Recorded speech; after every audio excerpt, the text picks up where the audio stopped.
All right, y'all, it is story time, and I've got one today that can absolutely help you with whatever business you're in if you can make it till the end, and it's kind of funny as well.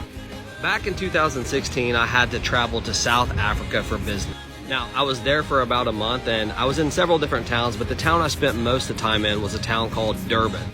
Now, if you haven't been to South Africa, number one, you absolutely need to go. The people are amazing, and it's just a really cool place. South Africa is a very interesting place. There's some places that are very modern, and then there's some places that, are still stuck, back in the colonial days. But one thing about South Africa is they have multiple different villages in these towns that you will go to, and inside the village, most of them have what they call chiefs, right? And the chiefs are the absolute law, and they are also the owners of that land. So I got invited to one of these villages to be able to meet the chief, which is a real honor. Now, when I first got to this meeting, we all congregated in this one room. It was many of the men of the village, and then there were some visitors there as well because we were there looking at land to be able to develop.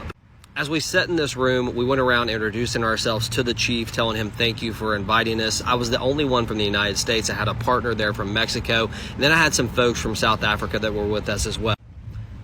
I will tell you that there's been very few times in my life where I felt more presence from the universe, God, whatever you want to call it, than I did that day in that room. Hard to explain, but there was something special about Durban. There was something special about the chief's land and just what we were doing. It was an unbelievable experience.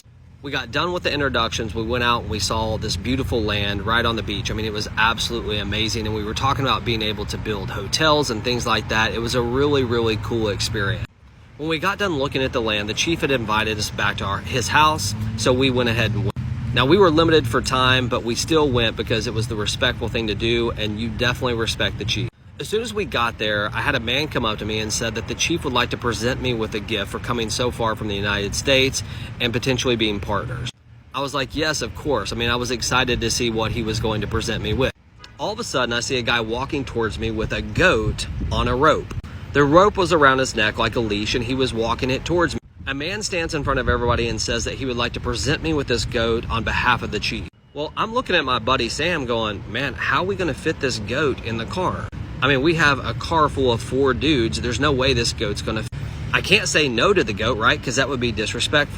So I look at the chief and I say, thank you so much. I really, really appreciate the gift. It's a great honor to be here. And, I'm reaching down trying to pet the goat. And my partner, Sam's looking at me like I'm crazy. And I'm like, what do you look at me like? You're going to have to stick around for part 2. I couldn't finish in part 1. I'm sorry. But you definitely want to stick around to the end.